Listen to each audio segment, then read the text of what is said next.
भारत की प्रशासनिक सेवा एक ऐसी व्यवस्था जो देश के लिए शासन, नीति और विकास की धुरी है और उस धुरी को आकार देने वाली संस्था आज अपनी शताब्दी वर्षगांठ मना रही है। नमस्कार दोस्तों, मैं हूं दिनेश सागरी और जियो ज्ञानवाणी के इस चैनल में आपका स्वागत करता हूं। आज हम बात करेंगे यूपीएससी की, यानी यूनियन पब्लिक सर्विस कमीशन की, जिसने 1926 से लेकर 2026 तक देश के प्रशासनिक इतिहास को गढ़ा है। यूपीएससी एक ऐसी संवैधानिक संस्था जो केंद्र सरकार के लिए उच्च पदों पर नियुक्तियां करती है। आईएएस, आईपीएस, आईएफएस, आईआरएस जैसे पद, इन सब के चयन की जिम्मेदारी इस आयोग पर है। लेकिन यूपीएससी केवल परीक्षा नहीं लेती, यह भारत के प्रशासनिक मूल्यों, मेरिट, इंटीग्रिटी और न्यूट्रलिटी की संरक्षक भी है। इसका मूल उद्देश्य है देश के लिए ऐसे अधिकारी चुनना जो न केवल बुद्धिमान हो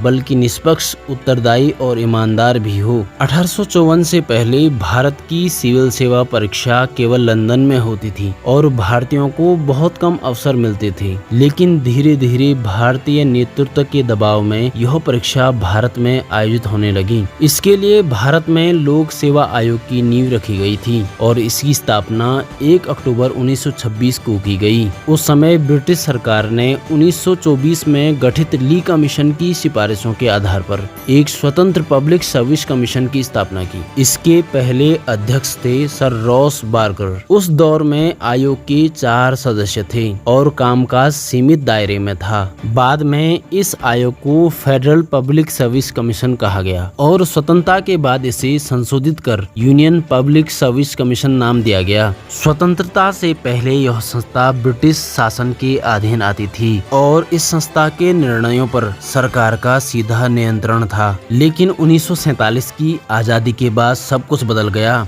भारत के संविधान निर्माताओं ने यह महसूस किया कि अगर प्रशासन को निष्पक्ष बनाना है तो चयन प्रक्रिया को सरकार से स्वतंत्र रखना होगा। यही कारण है कि 26 जनवरी 1950 को संविधान लागू होते ही यूपीएससी को संवैधानिक दर्जा दिया गया। संविधान के अनुच्छेद 315 से 323 में यूपीएससी की संरचना, अधिकार और सीमाएं निर्धारित की गई। आर्टिकल 315 में संघ एवं लोक सेवा आयोगों की स्थापना की बात की गई, जबकि आर्टिकल 316 संघ लोक सेवा आयोग के अध्यक्ष एवं उसके सदस्यों की नियुक्ति एवं उनके कार्यकाल का निर्धारण करता है। आर्टिकल 317 में लोक सेवकों के सेवा से हटाने का प्रावधान वर्णित है। इसी प्रकार आर्टिकल 318 में सेवाओं की शर्तें हैं। आर्टिकल 320 आयोग के कर्तव्यों का वर्णन करता है, जबकि आर्टिकल 321 से 323 में संप्रभुता, रिपोर्टिंग और अन्य प्रावधान हैं। यूपीएससी का संचालन चेयरमैन और मेंबर टीम करती है। संविधान ने सदस्यों की निश्चित संख्या तय नहीं की, लेकिन औसतन 10 सदस्य और 1 अध्यक्ष होते हैं। सभी की नियुक्ति भारत के राष्ट्रपति द्वारा की जाती है और इनका कार्यकाल 6 वर्ष का होता है या 65 वर्ष की आयु तक ये अपने पद पर बने रह सकते हैं। यूपीएससी के पहले भारतीय अध्यक्ष स्वतंत्रता के बाद एच.जे. कृपलानी थे।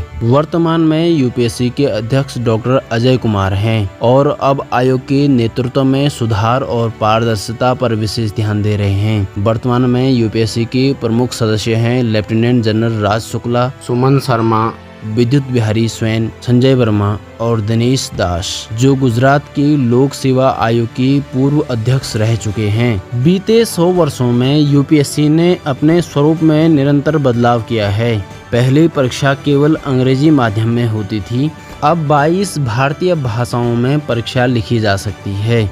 1979 में यूपीएससी ने प्रिलिमिनरी और मेंस प्रणाली शुरू की। 2013 में सी-सेट अथवा सिविल सर्विस एप्टीट्यूड टेस्ट जोड़ा गया।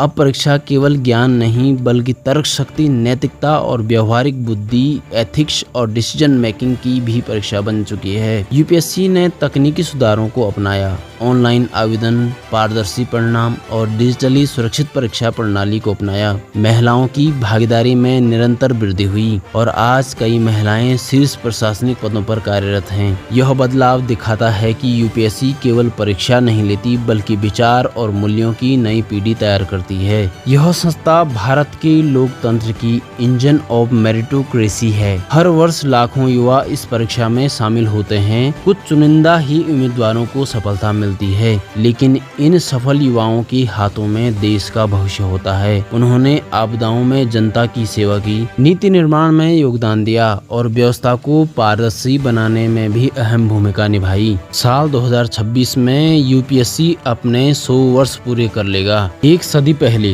1926 में शुरू हुई यह यात्रा आज डिजिटल युग में प्रवेश कर चुकी है। अगर आपको यह वीडियो जानकारीपूर्ण लगे हो तो कृपया वीडियो को लाइक करें, शेयर करें और चैनल को सब्सक्राइब करना न भूलें। धन्यवाद।